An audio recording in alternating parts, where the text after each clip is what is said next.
La famille Outsider, on se retrouve le 24 avril prochain pour le match caritatif entre Patrice Bernier et ses amis. J'espère que vous serez là parce que moi je serai là. Les billets sont en vente sur le site patricebernier.com, mais au-delà de cela, ce qui est le plus important, c'est la finalité. C'est que tout cela, c'est pour la Fondation Patrice Bernier. Donc franchement, on va être très sérieux. Je compte sur vous. J'espère que vous serez là encore une fois parce que je serai là.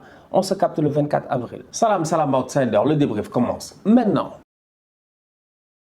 Le Barça de Xavi fait match nul 1-1 face à Francfort dans ce quart de finale aller d'Europa League. On va être très sérieux. Aujourd'hui, sincèrement, je suis désolé, mais cette performance-là du Barça n'a pas été bonne. Mais ce qui est intéressant en tant que tel, c'est ce que les Catalans vont apprendre de cette performance-là. C'est qu'en réalité, cet effectif-là, peut-être que pour le moment, ça joue bien. Xavi, il est en contrôle. Tu sens qu'il y a une philosophie, quelque chose qu'il essaie de transmettre, mais la vérité, elle est là. C'est que la profondeur de banc n'est pas là.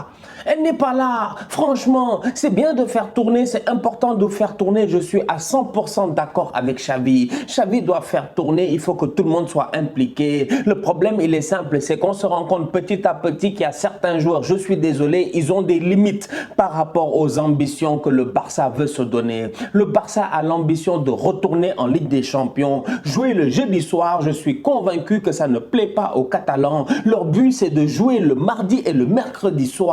Le problème, il est simple, c'est que pour jouer le mardi et le mercredi soir, tu as besoin de joueurs compétitifs. Et quand on parle de joueurs compétitifs, on parle de boys qui sont capables d'être constants, qui sont bons, qui sont réellement forts.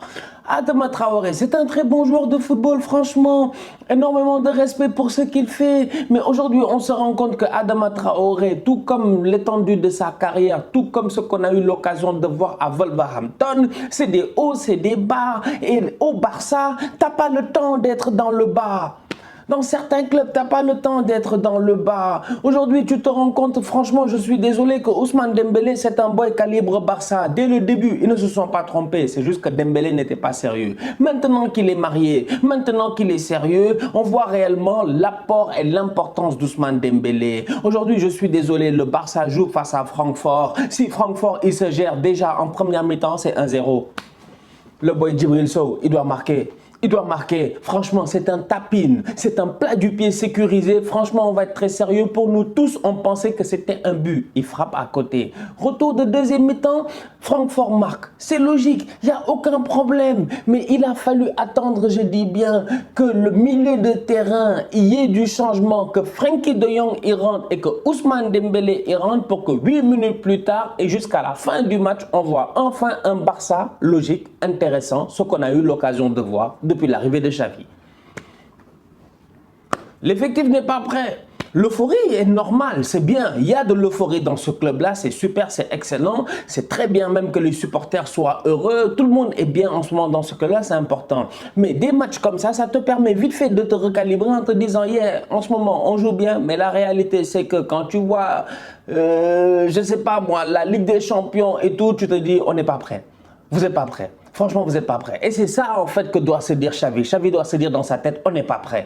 Et quand tu vois la performance aujourd'hui de certains joueurs, je suis désolé, tu sens réellement que c'est important que le Barça se renforce cet été. Le Barça devra se renforcer cet été, malgré le fait que Pierre-Emerick Aubameyang, bon, c'est vrai, lors du Classico, il a été excellent. Aujourd'hui, face à Francfort, c'est dommage, il est invisible. Il est invisible, c'est un peu galère. Le seul qui, offensivement, réussit à tirer son épingle du jeu, c'est Ferran Torres. D'ailleurs, c'est lui qui marque. Mais même avant de marquer, c'est le seul que tu vois qui est plus ou moins intéressant, qui réussit à trouver un tout petit peu d'espace dans un système de jeu de Francfort qui a posé des problèmes au Barça. Le système à 3 de Francfort avec les latéraux, je dis bien pistons qui montaient sur chaque contre, les Kamada. Non, Kamada, c'est un boy très dangereux, franchement. Tu vois qu'il y a des boys qui sont bons techniquement parlant, ils sont intelligents, ils sont capables rapidement de lâcher le ballon et de combiner. À chaque fois qu'aujourd'hui Francfort il sortait, il posait des problèmes au Barça. Défensivement parlant, ils ont tenu le Barça.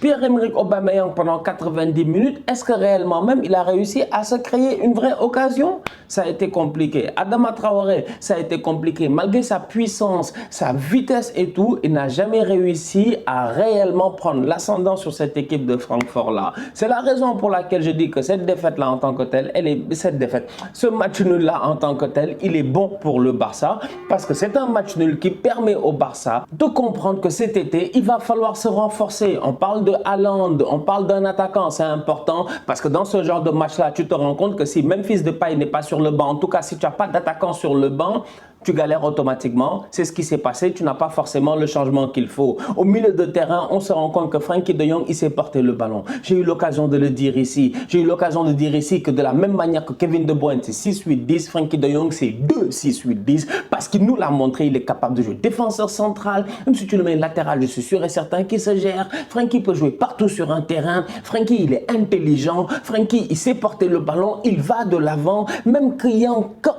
Parce qu'il y a des joueurs aujourd'hui, tu sens que Francfort, ils sont bien en place, ils sont serrés, tout est bien, tout est cadré et il n'y a pas d'idée. Il n'y a pas d'idée. Pedri, il est bon, mais Pedri, il faut le mettre aussi de temps en temps dans des bonnes situations. Le boy Gavi, il est un peu trop jeune, même si de temps en temps, il réussit à... Mais dès que Frenkie rentre, ça change.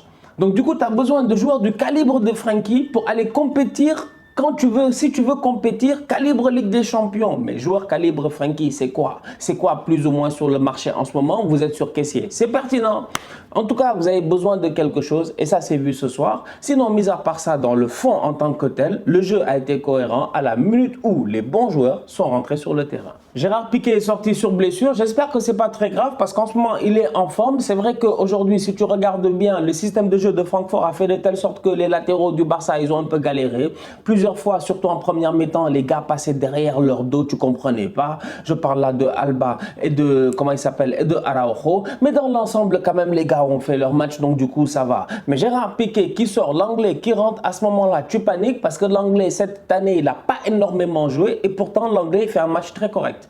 Fait un match très correct. Et ça m'amène à vous poser la question à savoir, où est Umtiti? Ça fait longtemps, en fait, il est à l'infirmerie.